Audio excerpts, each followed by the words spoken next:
The body as a system, not a machine. When a man retires or a woman steps into the second act of the life that we're talking about, something shifts. The calendar slows down. The schedule opens up, and for the first time in decades, the body has room to speak.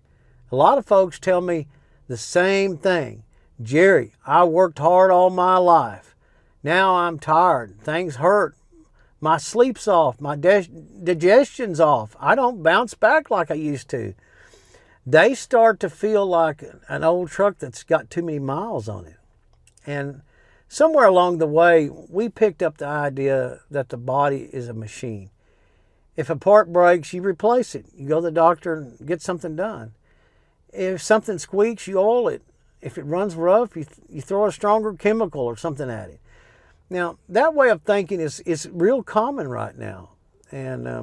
But it's not very old. In fact, in the 19th century, before medicine became highly mechanical and commercialized like it is, many physicians looked at the body as a living system. They watched patterns. They observed sleep, appetite, elimination, mood, sunlight exposure, the quality of water, and the minerals and the food they eat. Now, they knew the body was not just parts bolted together. It was a relationship. Organs talking to each other, nerves carrying messages, blood carrying minerals, thought affecting breath, breath affecting pulse. That older way of thinking didn't treat the body like a carburetor, like a mechanical carburetor. It treated it like a field that needed tending. Now, I am not against modern tools. If you break a bone, you want modern care, and we should be thankful for having that. But for most of what retirees struggle with, fatigue, stiffness, blood pressure, all this is creeping up on you. The brain fog, the restless sleep, those are system issues, not broken parts. They are signs that the system has been running out of balance. And when it's run out of balance for a long time, it can lead to so many things. I've heard that 92% of the world is potassium deficient. Now, when we look at we think about how long most of us used to push through, long work days, coffee to wake up, processed food on the road, not enough sunlight, not enough minerals, not enough real rest. We flushed our systems with excess sugar and stress and hormones.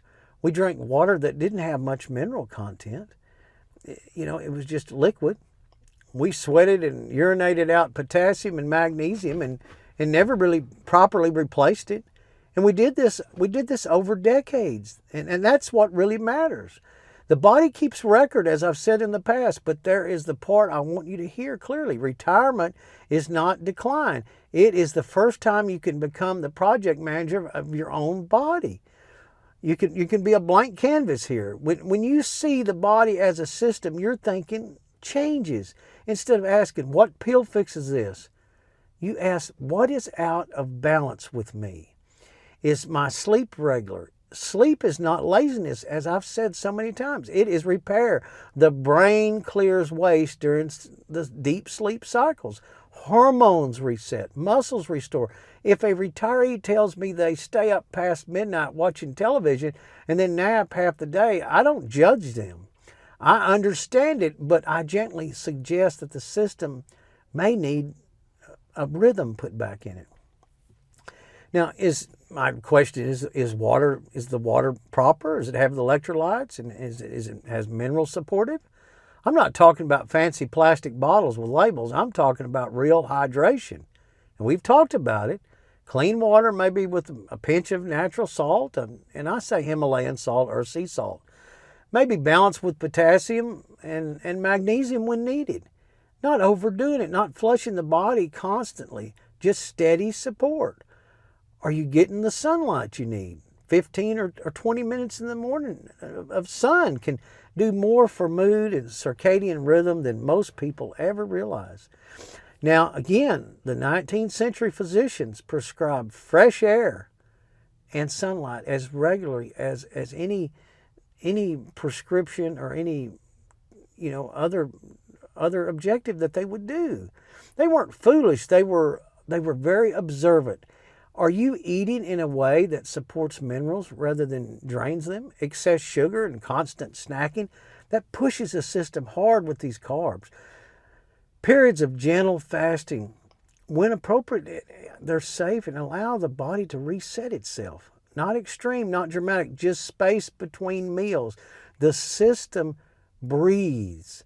When we stop forcing it, magnesium helps the muscles relax. Potassium helps electrical rhythm in the heart and nerves. Copper plays a role in energy and structure. These aren't exotic ideas. These are the real deal. They are basic elements that the body uses every second.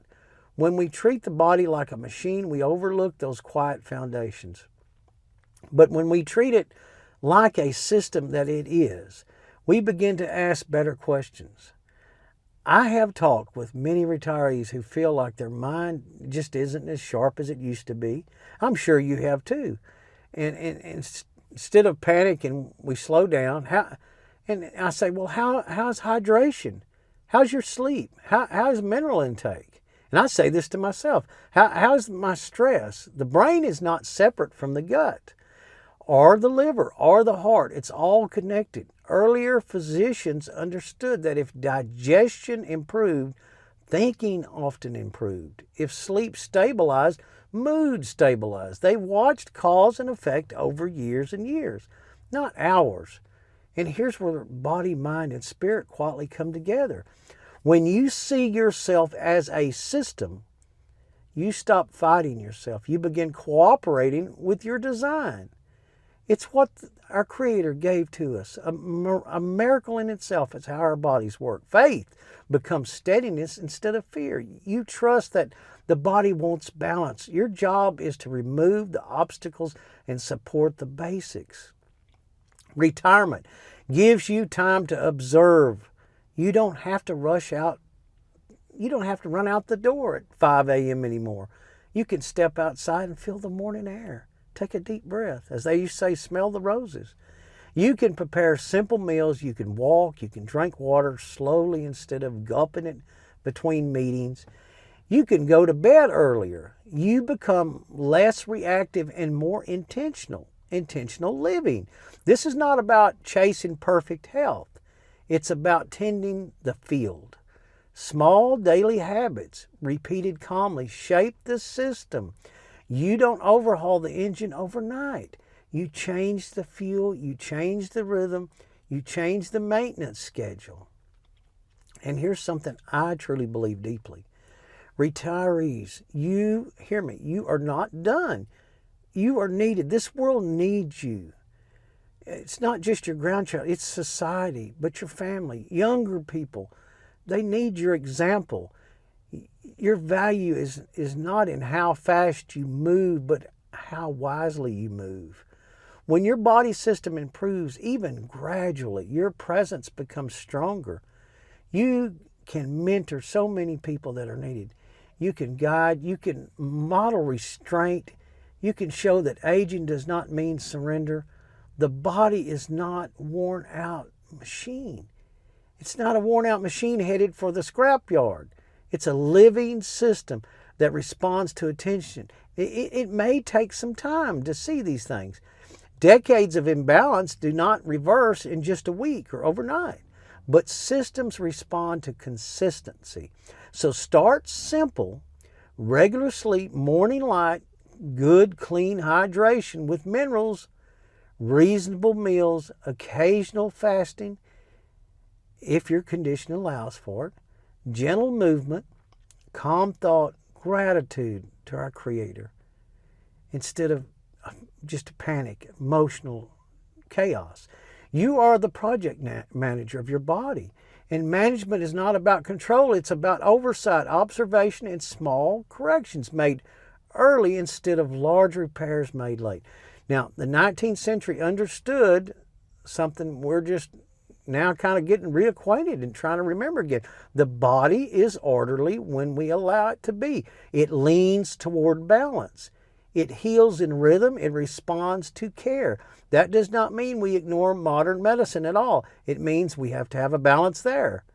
It means we place it within a larger understanding. We support the system first, we intervene when needed, but we do not forget the foundation.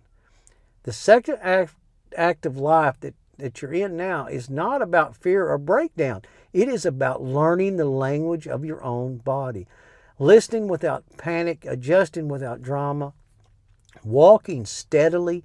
That is wisdom.